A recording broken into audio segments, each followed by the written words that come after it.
Welcome back to week 2 of the Let's Cook with Parmco program. I hope you all had a fantastic week last week and produced some beautiful dishes.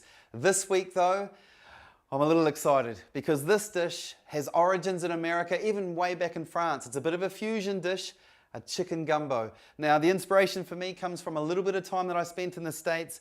I ate a couple of these, the depth of flavor was magnificent, so I want to recreate that for you guys so that you can recreate it for your friends and family at home.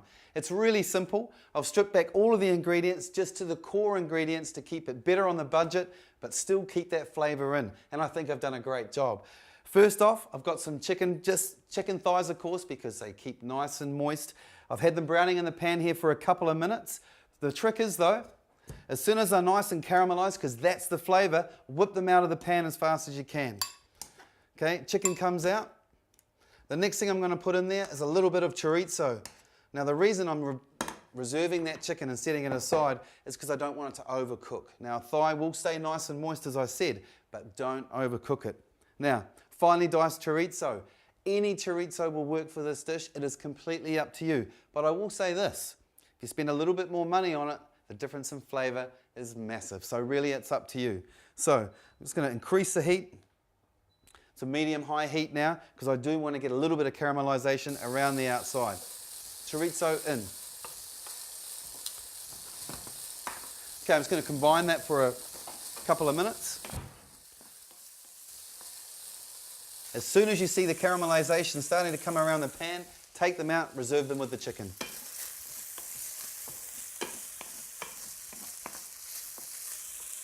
Beautiful.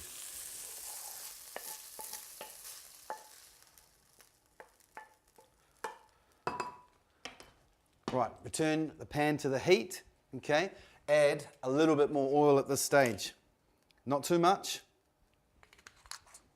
Okay, now straight in with your mirepoix. I've got some leeks, some celery and some carrots in there. You'll notice that everything is cut to exactly the same size. That way I know it'll all cook at exactly the same speed.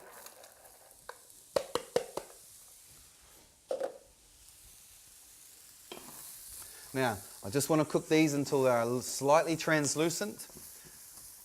That way I'll bring out the sweetness. Rightio, that's had about 6-7 minutes now and I can see that it's becoming really nice and translucent. The sweetness is coming out of those veggies. But if you look really carefully in the pan, there's no caramelization, there's no burnt bits. Make sure that at this stage you get no caramelization because it can be a bit bitter. Next step, flour, straight in. Right, you've got to make sure that you cook that flour out. If you don't cook the flour out, you'll have this raw taste of flour at the end and it won't be very great. But the thing is, without that flour, the gumbo won't thicken slightly. And you want it to have a slightly thickened sauce to be nice and luscious and delicious. Rightio, going to cook that out. I've got some Cajun seasoning. That goes in. At this stage too, I've got some nice diced capsicum. Now, capsicums are optional. If it's in season, use it. If it's not in season, it can be a little expensive. But use some red and some green in there. You can even use a yellow. It doesn't matter. Combine all of that. Now you'll see in the bottom of the pan, we have a little bit of stuff sticking to the bottom of the pan there. Don't worry about that at all because the stock will lift that right off and all of that is just delicious goodness. So now, ready to add in the stock and I'm thinking it's probably going to take 2 to 3 cups.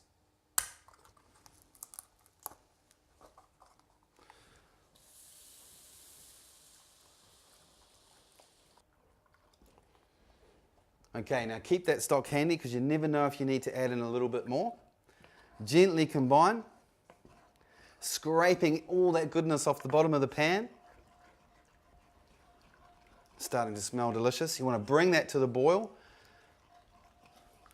But as you're bringing it to the boil, you need to add in your reserved chorizo and chicken because you want that chicken to cook through and be nice and moist.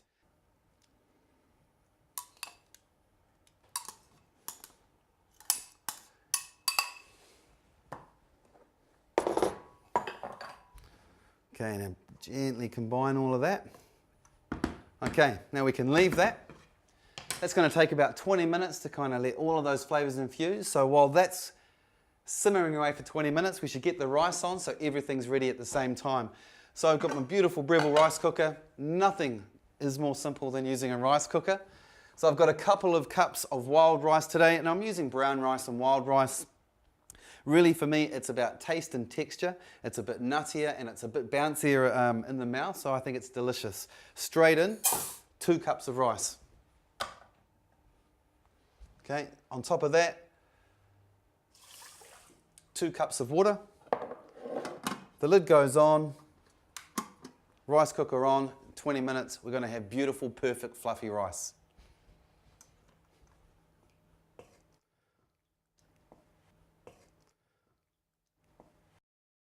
Okay, so rice is done, beautiful and fluffy and cooked to perfection.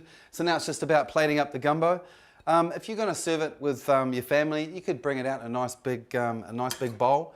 But I'm just going to do a serve. So a beautiful couple of bits of chicken. And of course we're going to top it with the garnish. I like to put a few of the really nicely diced vegetables over the top. You can see there I've made a little bit of a spillage. Do that, paper towel around the side. Okay, and now it's just about putting a little bit of fresh parsley over the top and some spring onions just for that freshness.